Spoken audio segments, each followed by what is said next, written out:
자, 실전 문제풀이 들어가 봅시다. 자, 문제 풀기 전에 아까 본문 해석할 때 내가 깜짝 퀴즈를 안 냈네. 깜짝 퀴즈 급조했습니다. 자, 첫 번째 깜짝 퀴즈 뭐냐면 사미인곡에서 미인의 의미. 요건 뭐 미인이 굉장히 여러 가지 의미를 갖습니다만은 사미인곡에서 미인의 의미는 정답은 두 글자. 자, 문제풀이 시작해 볼까요? 첫 번째 1번부터 3번인데 와 이번에 여러분들 그 과제 낸 거를 이렇게 봤거든요. 현재 시간이 일요일 오전 5시 14분입니다. 이 시간 현재까지 답변을 제출한 친구들이 17명이에요. 4명의 학생은 그 사정 이야기를 하고 수업 전까지는 제출하겠다고 이제 밝힌 친구들이었고요. 17명이 냈는데 총점이 28점이거든요. 문항당 2점이고 3점짜리가 4문제니까 28점에 28점 만점을 받은 사람이 11명. 지금까지 그 과제 제출 점수 중에서 가장 높습니다. 심지어 평균이 26점이에요. 그러니까 하나 틀린 게 평균이란 얘기죠. 매우 잘했어요. 그래서 문항 하나하나에 대한 이게 왜 정답인가 하는 것보다는 어떻게 접근해야 되는 것 재확인하는 거랑 이 선택지들에 쓰여 있는 개념어들 있죠. 이 개념어들을 정확하게 이해하는 것 중심으로 오늘은 설명을 좀 해볼게요. 자, 1번부터 3번 가겠습니다. 편의상 그냥 순서대로 쭉 가도록 할게요. 제시문은 처음부터까지 다는 아니고 서사 부분이 등장을 했고 그리고 본사 중에서는 본 부분까지 나왔네요. 자, 윗글의 표현상 특징 물어봤습니다. 첫 번째 나와 있는 게 이 고사를 활용하여 풍자 효과를 높인다 그랬거든요. 고전 문문에서는 이 고사를 활용하는 경우들이 많아요. 그런데 여러분 이 고사를 사용한다 이게 무슨 뜻인지 알고 있습니까? 고사라고 하는 건 말 글자 그대로 하면 옛 이야기예요. 그래서 유래가 있는 옛날 이야기를 활용하여 이런 건데 주로 이제 양반들이 읽던 책이 중국의 서책들이잖아요. 그러다 보니까 그 중국 책에 있는 기록되어 있는 옛날 이야기, 옛날 뭐 노나라 때 누가 이러저러 했다, 옛날 뭐 오래전에 이런 일이 있었다라고 하는 거. 그리고 그런 고사와 관련해서 나온 우리 말들이 이제 고사성어잖아요. 그러니까 옛날의 일들을 활용해서 했는데 없어요. 현재 이 작품에는. 그런데 문제는 이거야. 이게 있는지 없는지를 판단할 능력이 떨어져 니들이. 뚜렷하게 있으면 공부할 때 야 이건 고사가 활용된 거야 이게 가능하거든요.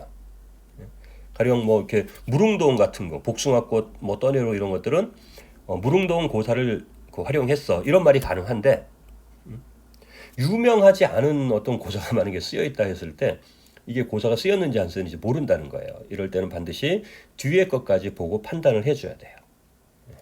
자 여기서는 실제 고사도 활용되지 않았지만 우리가 잘 모른다 할 때 풍자의 효과를 높이고 있다 그랬죠. 이거 지난 시간에도 얘기했습니다만은 풍자라고 하는 이것이 날카롭게 찌르고 베다라는 뜻이에요. 이 자가. 그래서 풍자의 핵심은 어디에 있다 그랬어요. 풍자의 핵심 요소는 대상에 대한 공격성에 있다 그랬죠. 그래서 부조리한 어떤 현상이나 부조리한 그 대상에 대한 비판을 가하는데 그 안에는 대상에 대한 공격성이 들어있다. 근데 이 작품 속에서는 뭐 부조리한 현실도 아니고 부조리한 상황도 아니고 어떤 풍자도 없었다라는 겁니다. 자, 이번에 색채의 대비 활용 그랬는데요. 2번을 선택한 친구들은 물론 없었습니다. 근데 요거 헷갈릴 만한 게 있기 때문에 알아둬야 됩니다. 자, 여기 색채의 대비 그랬잖아요. 여러분 대비란 뭐라 그랬어요? 대조 비교. 즉 둘 이상의 대상을 맞세우는 것을 맞세워서 견줘보는 걸 얘기하는 거예요. 동그라미 대 세모 이런 것처럼 둘 이상의 대상을 견주어서 맞세우는 것을 대비라고 합니다. 그래서 일단 이 대비가 뭔지를 알아야 돼요. 그 다음 이 색채 대비 그랬을 때는 색채어가 나와서 대비될 수도 있죠. 빨갛고 파랗고 이렇게. 하지만 색채 이미지를 나타내는 것들이 올 수도 있잖아요. 그죠? 예. 버드나무 가지에 노란 꾀꼬리 뭐 이랬다고 치면 꾀꼬리가 원래 노란색이에요. 근데 버드나무까지니까 푸른색. 이러면 색채의 대비가 있는 거죠. 그래서 이 꾀꼬리가 보다 더 선명하게 드러날 수가 있는 겁니다. 자, 그런데 이런 경우 있어. 저 앞부분에서 흰 눈이 쌓여 쭉 이렇게 있단 말이에요. 그 다음에 저 밑에 가갖고는 검은 구름이 몰려오고 하면 여기 흰색 있고 여기 검은색 있잖아. 그런데 이 자체가 하나의 대상을 표현하고 있으면 그 대상을 색채를 대비해서 또는 둘을 견주어 보고 있는 이런 경우는 색채 대비가 되는데 그냥 이 이야기 따로고 이 이야기 따로잖아. 그러면 이때 이 둘을 견주는 것이 아니라면, 이 둘이 맞서는 게 아니라면, 이 둘이 나란히 나서는 게 아니라면 이것을 이 둘을 대비했다라고까지 말할 수는 없다는 거지. 그러니까 그런 면들은 주의해야 돼요. 그다음에 3번을 선택한 친구가 한 명 있었는데요. 사물을 다양한 관점에서 묘사하여 그랬잖아요. 자, 여기서는 우리 두 가지 개념을 알고 가야 됩니다. 하나는 묘사했다는 거고 하나는 생동감이에요. 그럼 묘사는 뭐예요? 묘사란? 그러면 조금 공부한 친구들은 이렇게 말한단 말이에요. 어떤 대상을 눈에 보이듯 자세히 표현하는 것, 어떤 대상을 그림 그리듯 표현하는 것. 근데 이제 우리는 이렇게 설명하는 단계를 벗어나자 그랬지? 묘사라고 하는 건 어떤 대상을 감각적으로 구체화하는 것. 이렇게 기억하자 그랬어. 감각적으로 구체화하는 것. 왜 감각적으로라는 표현을 썼냐면 어떤 대상을 그림 그리듯이 구체화하는 거는 감각 중에 뭐야? 그렇지. 시각이지. 그런데 어떤 대상을 표현할 때 우리가 시각만 있는 건 아니잖아요. 이제 눈에 보이듯이 아니라 냄새가 나듯 표현할 수 있어. 후각적으로도 대상을 묘사할 수 있단 말이에요. 마찬가지로 청각적으로도, 촉각적으로도, 미각적으로도 다 할 수 있단 말이야. 그러니까 감각적으로 대상을 구체화하는 것을 묘사라고 한다. 그런데 문학작품 속에 여기 묘사가 쓰였다라고 할 때 있잖아요. 이 기준 자체가 상당히 애매합니다. 도대체 어느 정도가 묘사인가라고 하는 것이 애매할 수가 있어요. 그래서 우리가 묘사라고 뒤쪽에도 이제 구체적 묘사가 어쩌고저쩌고 하는 부분이 나오는데 거기 가서 다시 한번 얘기할게요. 여기서는 이제 생동감과 관련한 이야기인데 이 생동감 있죠. 이건 글자 그대로 무슨 뜻이냐면 지워버렸네. 자, 생동감이라고 하는 건 살아 움직이는 느낌이에요. 생동감. 말 그대로 생이니까 살아서 움직이죠. 살아 움직이는 느낌. 일반적으로 대상을 묘사를 하면 이것이 생동감을 주는 경우가 많습니다. 근데 묘사가 된다고 해서 항상 생동감이 있는 건 아니에요. 마치 살아있는 것처럼 표현해야죠. 그러니까 생명성과 관련한 걸 써야 돼요. 겨울에 이 단단한 얼어있는 땅을 뚫고 새싹이 돋아난다 하면 뭔가가 이렇게 살아나서 나는 이런 느낌을 주잖아요. 그다음에 움직임, 펄럭인다, 날아간다, 흔들린다, 이런 움직임 같은 것들이 또 있어야 되는 거예요. 주로 시각적인 이 느낌이 많죠. 그래서 생동감이라는 것도 있는지를 봐야 된다. 또 이 구절을 그래서 선택지를 읽을 때 니들이 어떤 실수를 하냐면 그냥 묘사 있나 없나 이렇게만 본단 말이지. 안 된다. 묘사가 있나 없나를 보더라도 이게 다양한 관점에서 묘사한 거야? 이걸 봐야 되는 거야. 다양한 관점에서 묘사했다는 건 어떤 별이 딱 있어. 그럼 이것이 이런 면에서 보고 이쪽 면에서 보고 이쪽 면에서 보고 이쪽 면에서 보고 다양한 면에서 보는 겁니다. 이것을 모양이라는 측면에서도 보고 그 속성이라는 측면에서도 보고 이런 식의 다양한 관점에서 묘사가 있어야 되는데 이 작품에는 다양한 관점에서의 묘사는 없었다는 거예요. 여기 보면 창밖에 심은 매화가 두세 가지가 피었구나라든가 가뜩 냉담한데 암양은 무슨 일인가 해서 이게 뭐야? 매화가 피었다는 게 시각적이죠? 암향, 그윽한 향기니까 후각적이죠? 그러니까 시각적이고 후각적으로 드러내주고는 있는데 이 자체를 다양한 관점에서 묘사한 게 아니다. 또 구체적으로 묘사한 것도 아니다. 그래서 X였습니다. 다음 5번을 선택한 친구도 있었어요. 상승과 하강의 이미지인데요. 상승은 뭐 위쪽으로 올라가는 거죠. 뭐 엊그제 광안전에 올랐더니 하강 내려오는 거죠. 하계에 내려오니. 그러니까 상승의 이미지와 하강의 이미지는 분명히 쓰여 있습니다. 근데 이것을 반복적으로 나타냈냐면 그렇진 않다.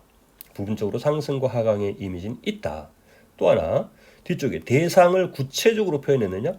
이거는 특정한 어떤 대상이 있고 이것이 상승과 하강이라는 것을 반복적으로 보여줌으로써 이 대상을 표현했다는 건데 그런 대상이 등장하지도 않죠. 그러니까 이것도 5번을 택한 친구는 상승? 광안전에 올라갔는데 하강? 하계에 내려왔는데 상승 하강이 있네? 하고 섣불리 선택하게 되면 틀릴 수가 있는 겁니다. 이 작품에서는 서리적 표현을 사용했고 정서를 효과적으로 드러낸 게 맞죠? 대표적인 게 한평생 연분이며 하늘 모를 일이던가 던가 니은가 의문형 종결로 쓰였고요. 하늘도 안다라는 얘기입니다. 이거 맞습니다. 서리적 표현. 혹시 여러분 중에 여기 님이 너를 보고 어떻다 여기실까? 여기를 설이라고 생각한 사람? B. 이건 설이가 아니라고요. 설이 아니다. 이건 뭐예요? 님에게 묘화를 보냈는데 과연 내 마음을 알아주실까? 라고 하는 어떤 의구심을 드러내는 거지 어떻게 여길지를 정확히 알고 있는 게 아닙니다. 그래서 여기는 설이는 아니었어요. 이행 부분이 설이었었죠. 이게. 그래서 1번의 답은 4. 잘 풀었습니다. 자, 개념 공부를 좀 했어요. 고사로 활용한다는 것, 풍자라고 하는 것, 색채를 대비한다는 것, 묘사라는 것, 생동감이라는 것. 이건 고전원문의 선택지에 자주 등장하는 용어들이니까 잘 알아두고 가도록 합시다. 다음 2번 문제. 모두가 다 정답이었습니다. 우리가 이제 보기를 분석할 때는 항상 상황과 정서라는 걸 이제 파악하자 그랬는데 상황 드러난 거죠. 그리고 정서 드러난 겁니다. 자, 마지막 5번 선택지만 보면 지상계로 화자를 쫓아낸 대상에 대한 원망 그랬는데요. 이건 화자의 정서 태도와 관련되죠. 임에 대한 그리움은 있을지언정 정서와 태도는 정서 태도에서 원망은 등장하지 않았었다. 고전은 뭐 양반 시가 중에 원망 드러나는 거 찾기는 쉽진 않아요. 손에 꼽을 정도입니다. 이따가 저 세 번째 꼭지에 나와 있는 정과정 같은데 원망이 살짝 들어가 있긴 하지만 조선시대의 시가 중에서 양반 시가 중에서는 거의 없다. 3번 역시 잘 맞췄습니다. 3번 문제도 시어의 의미를 이제 묻고 있는데 시어의 의미를 물을 때는 어떻게? 반드시 전체적인 흐름 속에서의 A의 의미, B의 의미 이렇게 파악하자 그랬죠. 앞뒤 문맥만 봐도 알 수 있어요. 그래서 A는 부재하는 대상, 님이신가 반기니 뭐 이랬잖아요. 그리고 B는 대상에 대한 화자의 마음을 전해 매화를 거꾸로 님한테 보내려고 하는 거니까 쉽게 찾았습니다. 다음 두 번째 4에서 6번 문제 한번 봐보죠. 동풍 나왔으니까 여기 봄 나왔고요. 그렇죠? 그 다음 꽃지고 새잎나니까 여름 나왔고요. 본사 부분이네요. 그렇죠? 그리고 하룻밤 서리김 했으니까 가을 시작됐고요. 그리고 건곤이 패석하여 백설 겨울 나왔네요. 봄, 여름, 가을, 겨울 본사 부분만을 가지고 지금 문제를 출제했습니다. 4번 문제 한번 봅시다. 한 사람이 틀렸네요. 대부분 잘 맞췄다는 얘기죠. 물론 답은 2였습니다. 너무 분명했죠. 계절의 변화에 따라 시상을 전개했다. 3인국 본사에서 빠지지 않고 물어보는 얘기입니다. 계절의 변화에 따른 시상 전개. 일단 4번이 아닌 이유 한번 볼까요? 의인화된 자연물과 대화 형식 그랬는데요. 여기 보면 의인화된 자연물이 나와요. 뭐 나와요? 매화 나옵니다. 매화를 님에게 보내고 이미 너를 보고 어떻다 여기실고 했는데 너가 누구였어? 매화였잖아. 이처럼 사물을 인칭으로 쓰는 거 있잖아요. 그럴 때는 무조건 의인화입니다. 그러니까 의인화는 쓰였는데 대화 형식이 아니죠. 대화 형식 하려면 어떻게 해야 돼요? 화자와 청자가 말을 주고 말을 받고 주고받아야만 대화가 되는 거죠. 그래서 사는 아니었다. 자, 풍자의 기법도 나왔는데 풍자는 공격성이 핵심 요소입니다. 여긴 공격이 없었다. 공간각적 표현 물론 없었고요. 의성어, 의태어 합쳐서 음성상징어라고 하죠. 없었습니다. 의성어, 의태어의 품사는 뭐라고 여러분? 그렇지, 부사라고요. 없었습니다. 여기 5번을 한번 봅시다. 기역 미음에 대한 이해로 적절하지 않은 것 그랬는데, 자, 이것도 식구의 표현과 효과를 묻고 있어요. 그러면 항상 끊어서 판단을 해줘야 된다는 거. 주변 환경과 대비하여 했으니까 이건 가뜩 냉담한 상황이라는 쌀쌀한 것과 그런데도 매화가 이제 피어난 거죠. 그리고 은은하게 향기를 해주는 거니까 맞고요. 공간의 묘사를 통해서 원앙금이 차기도 차구나 이런 공간의 묘사를 통해서 표현해줬다. 이것도 맞겠죠. 이미 부재하는 현실입니다. 나위 적막하고 수막이 비어있다니까. 화자가 있는 이 공간이 지금 적막하고 비어있고 해서 이미 부재하는 현실 맞습니다. 자, 3번을 틀렸는데요. 사물을 미화하여. 요 미화법 잘 기억해 둘 필요 있습니다. 미화법이라고 하는 건 특정한 대상, 아름답지 않은 것을 의도적으로 아름답게 표현하는 거예요. 또는 그냥 평범하고 이런 것들을 의도적으로 뛰어나게 표현하는 거. 수화법상 대상을 강조하게 한 표현법이 하나인데요. 표현 대상을 실제보다 더 아름답게 뭔가 좀 꾸며서 표현하는 겁니다. 예를 들면 뭐 있을까? 그냥 거지 이러지 않고요. 거지를 뭐 거리의 천사 이렇게 그럴듯하게 표현하는 거죠. 이 작품에서는 뭘 미화시켰냐면 그냥 자 이러면 될 텐데 이 자를 뭐 금으로 된 자, 금자. 그냥 지게 하면 될 텐데 뭐 산옷으로 만든 지게, 산옷수 지게. 이런 것들은 다 미화법에 해당이 된다. 왜 그렇게 미화를 했어? 다른 사람도 아니고 임의 옷을 짓는 거잖아요. 저 하인한테 주는 옷이라면 이렇게까지 미화를 안 했을 텐데 말이죠. 그래서 3번 맞는 얘기입니다. 4번 눈으로 인해 인적이 끊긴 상황 그랬는데 건곤이 폐석하다 할 때 건곤은 온 세상이라 그랬죠. 그리고 백설이 한 빛에 눈으로 다 덮여 있어요. 그러니까 사람은 물론이거니와 날아가는 새마저 그쳐 있다 했으니까 인적 끊긴 상황의 적막함 맞습니다. 그다음 꿈에나 이물 보려 턱받고 비겼으니라는 이 표현은 뭐냐면 현실에서는 볼 수 없으니까 꿈에서라도 님을 보고 싶은 거지. 그런데 그 밑에 구절을 보니까 앙금도 차도 찰시야 이 밤을 언제 셀고 한 걸로 봐서 잠도 못 들고 있어요. 그러니까 꿈을 꿔 못 꿔. 꿈도 못 꿨는데 임을 어떻게 만났겠어. 그래서 원하는 바를 이룬 기쁨은 전혀 아닌 거죠. 자, 6번 문제입니다. 6번도 2명의 학생이 틀렸는데 그래도 여러분들이 비교적 잘 풀었습니다. 6번을 보면 A, B를 감상한 겁니다. 보기도 역시 상황, 단핵받고 창평 내려왔다. 정서, 선조임금에 대한 정철 자신의 충정과 연군의 정. 상황 정서를 보고 그걸 가지고 A, B 상황을 보라는 거죠. 자, 사실은 1번 선택지가 여러분들이 좀 낯설만 했어요. 청광은 정철 자신의 충절을 의미한다고 볼 수 있다 그랬는데 청광 그 자체는 맑은 달빛이죠. 이 맑은 달빛을 임에게 보내고 싶다. 그럼 임이 이것을 높은 누각 위에다가 걸어놓고 온 세상을 다 비춰주세요 라고 한 거라서 선정을 베풀어 주세요라는 뜻이었잖아요. 그치? 근데 여기 나와 있는 이 달은 단순한 원래 임금이 달인 게 아니라 저 달이 있는데 저 달을 내가 보내주고 싶은 거잖아요. 그러니까 선정을 베풀 수 있는 어떤 매개체, 도구와 같은 걸 보내주고 싶다라는 측면에서 보면 이게 자기 자신의 나라를 걱정하는 마음, 임금 생각하는 마음 이런 걸 보내고 싶다. 이런 의미일 수 있다는 겁니다. 누이에 걸어두고는 누가? 내가 거는 건 아니죠. 임금한테 내가 보내면 선조임금이 그걸 걸어둬야 되는 거니까. 주체는 맞습니다. 소상난반이 추움도 이럭커늘이라고 했잖아. 이 계열을 쓴 걸로 봐서 화자에 가까운 곳이니까 화자가 있는 곳이라고 봐야죠. 그래서 창평 의미 볼 수 있습니다. 4번 양충과 해는 선조임금에 대한 연군의 정. 자, 연군의 정은 임금에 대한 그리움 아닙니까? 그러니까 임금님 잘 지내실까? 이 겨울에 춥지 않게 지내실까라고 임금을 염려하는 마음이 들어있잖아요. 이건 연군의 정이 바탕이 될 수밖에 없는 겁니다.